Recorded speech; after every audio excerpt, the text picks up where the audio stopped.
Śrīmad Bhāgavatam, with the original Sanskrit text, translation and elaborate purports by His Divine Grace A.C. Bhaktivedanta Swami Prabhupada, founder Acharya of the International Society for Krishna Consciousness. Third Canto, The Status Quo, Chapter 15, Description of the Kingdom of God. And in this video, I'll be reading the texts and purports numbers 1 through 7. And in the table of contents, this section is further delineated as the force of the pregnancy of DT. Text 1 translation.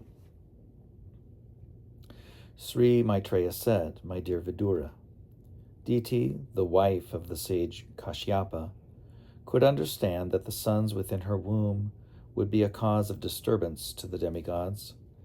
As such, she continuously bore the powerful semen of Kashyapa Muni, which was meant to give trouble to others, for 100 years.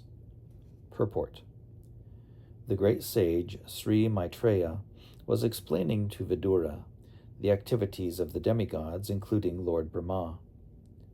When Diti heard from her husband that the sons she bore within her abdomen would be causes of disturbances to the demigods, she was not very happy.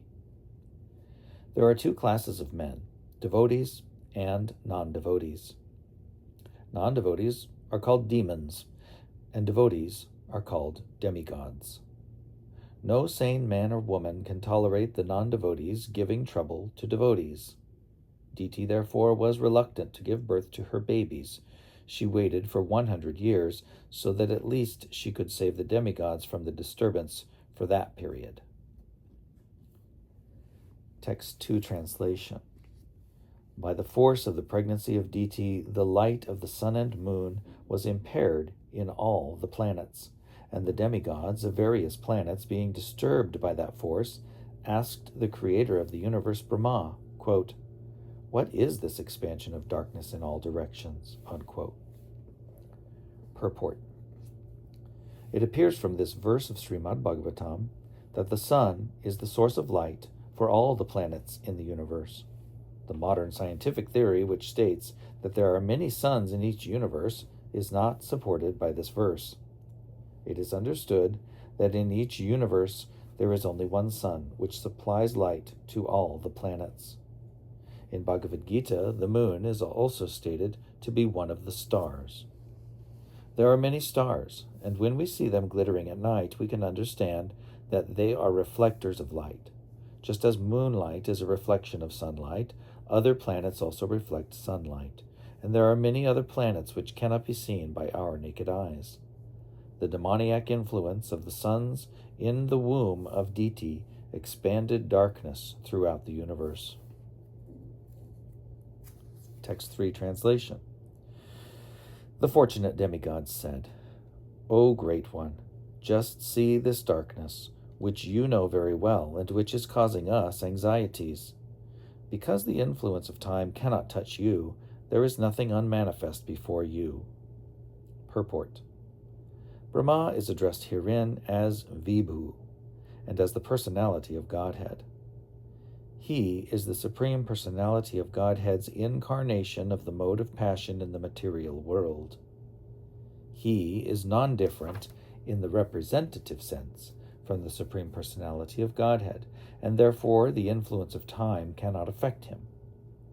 The influence of time, which manifests as past, present, and future, cannot touch higher personalities like Brahma and other demigods. Sometimes demigods and great sages who have attained such perfection are called Trikalagya.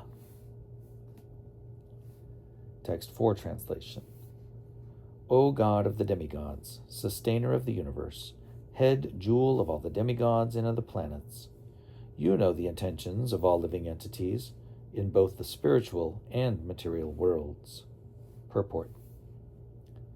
Because Brahma is almost on an equal footing with the personality of Godhead, he is addressed here as the God of the demigods, and because he is the secondary creator of this universe, he is addressed as the sustainer of the universe. He is the head of all the demigods, and therefore he is addressed here as the head jewel of the demigods. It is not difficult for him to understand everything which is happening in both the spiritual and material worlds. He knows everyone's heart and everyone's intentions. Therefore, he was requested to explain this incident. Why was the pregnancy of Diti causing such anxieties all over the universe? Text 5 translation. O original source of strength and scientific knowledge, all obeisances unto you. You have accepted the differentiated mode of passion from the Supreme Personality of Godhead. With the help of external energy, you are born of the unmanifested source. All obeisances unto you. Purport. The Vedas are the original scientific knowledge for all departments of understanding, and this knowledge of the Vedas was first impregnated into the heart of Brahma by the Supreme Personality of Godhead. Therefore, Brahma is the original source of all scientific knowledge. He is born directly from the transcendental body of Garbhodakshay Vishnu, who is never seen by any creature of this material universe, and therefore always remains unmanifested. Brahma is stated here to be born of the unmanifested.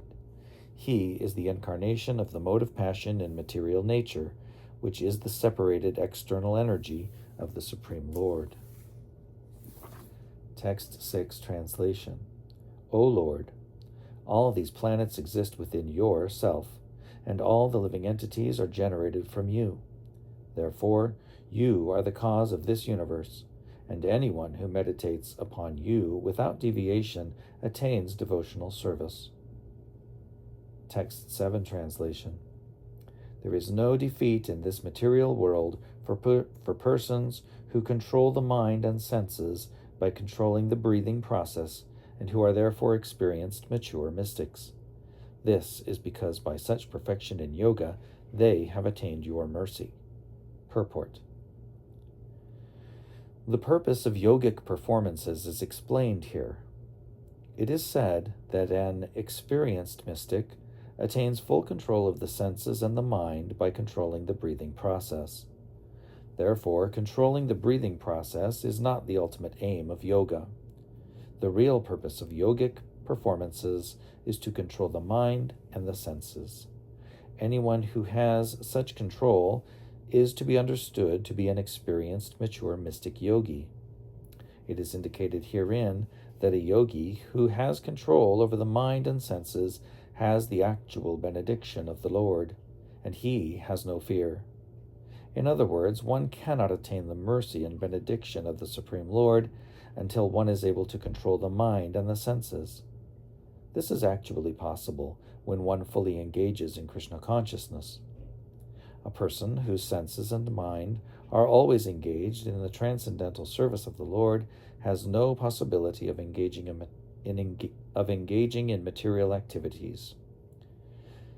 The devotees of the Lord are not defeated anywhere in the universe. It is stated, Narayana Paraha Sarve. One who is Narayana Para, or a devotee of the Supreme Personality of Godhead, is not afraid anywhere, whether he is sent to hell or promoted to heaven. Śrīmad Bhāgavatam 6, 17, 28.